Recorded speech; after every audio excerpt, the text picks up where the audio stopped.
Il y a 40 ans, s'est tenue ici même sur le circuit de Dijon-Prenois, probablement la plus belle bataille de toute l'histoire de la Formule 1. L'objectif est de gagner, évidemment, mais cette bataille entre René Arnoux et Gilles Villeneuve s'est faite pour le gain de la deuxième place. Pourquoi on en parle encore 40 ans après? Parce que c'est bien plus qu'une bataille.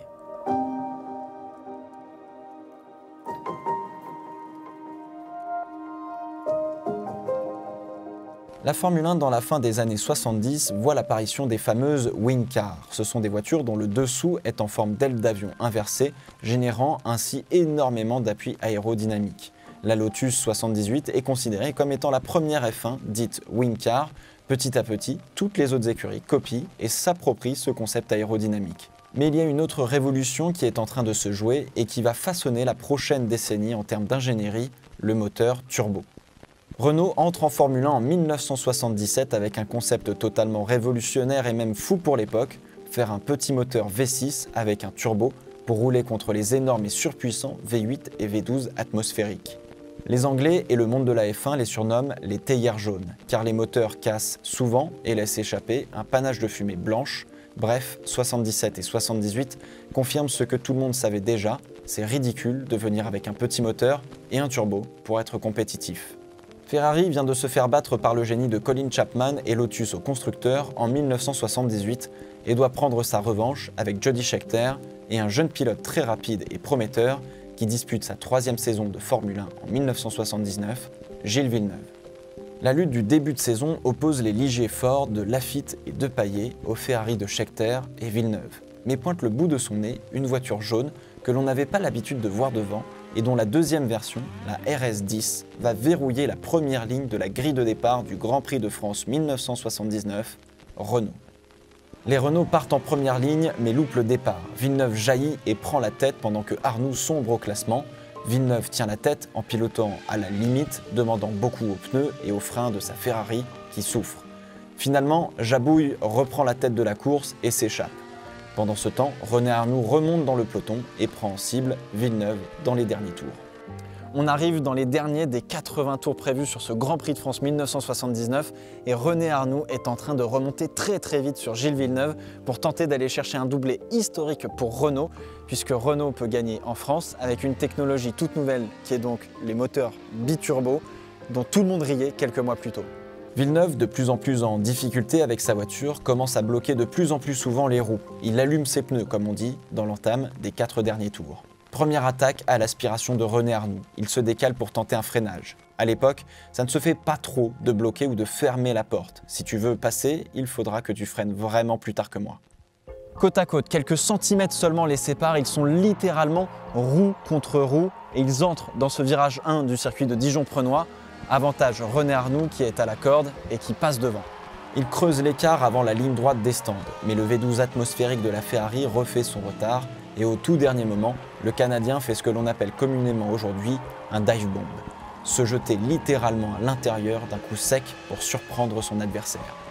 Il allume ses pneus une fois de plus, mais Villeneuve arrive à se hisser à la hauteur de son adversaire, mais cette fois-ci, c'est lui qui a la corde.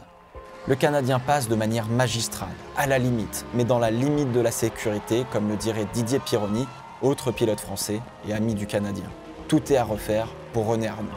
Arnoux ressort très bien du dernier virage. Il est blotti dans les échappements de la Ferrari, il tente de se décaler, mais il manque de vitesse de pointe, et il se remet derrière Villeneuve. Arnoux, en fin de ligne droite, se décale pour tenter un dépassement. Villeneuve allume ses pneus, une fois de plus, sur un freinage encore une fois, ultra tardif. Villeneuve est devant dans l'entrée du virage, mais Arnoux est mieux placé à la corde. Cette fois-ci, les deux voitures se retrouvent côte à côte en sortant du premier virage. Juste là-bas, premier coup de roue entre René Arnoux et Gilles Villeneuve. Aucun des deux ne veut lâcher le prochain virage qui est celui-là.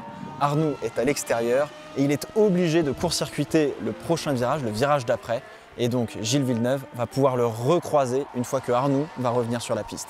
Deuxième et troisième coup de roue. Villeneuve ferme un peu la porte pour prendre le virage sur Arnoux qui le touche à l'intérieur.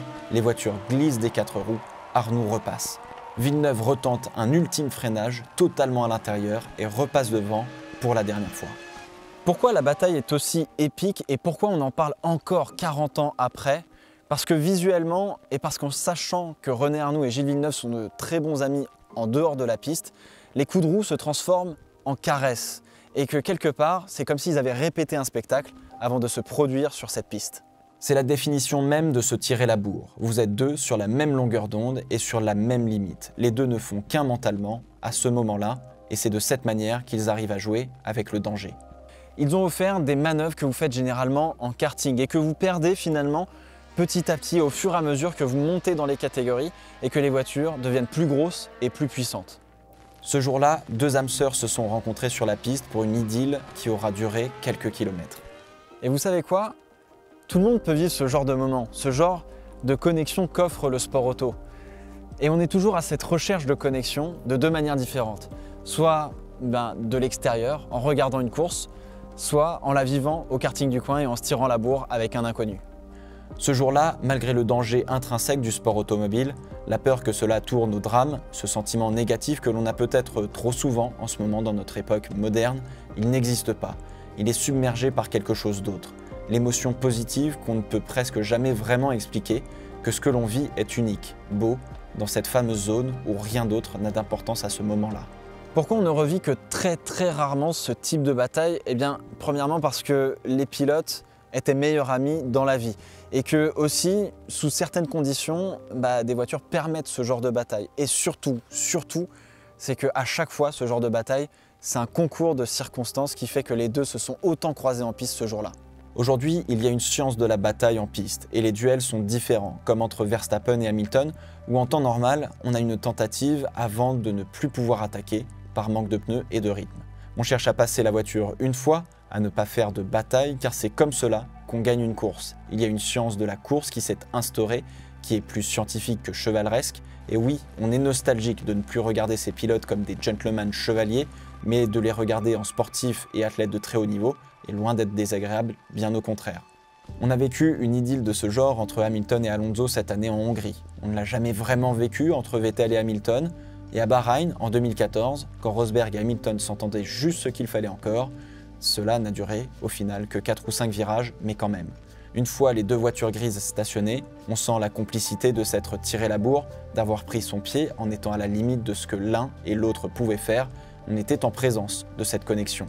Même si un peu plus bordélique, Kubica et Massa en 2007 à Fuji au Japon, c'est la même chose. On joue avec l'autre, on lâche rien et surtout, on veut que l'autre ne lâche rien. Tout ce que je vous dis là n'est que du ressenti et c'est scientifiquement peut-être pas vérifiable et justement. En fait, c'est dans ces moments si beaux où l'on sait, où l'on comprend et où on n'a pas besoin de la science que l'on prend le plus notre pied.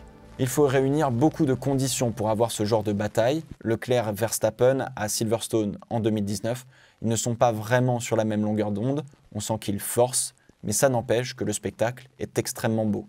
Bien sûr que vous regardez des grands prix pour vivre des dépassements, du suspense, des pilotes qui prennent des risques que l'on n'arrive pas à concevoir, mais au fond du fond, on regarde surtout les grands prix pour ressentir la connexion entre deux pilotes qui vont jouer l'un et l'autre avec la limite dans un duel qui va durer quelques virages.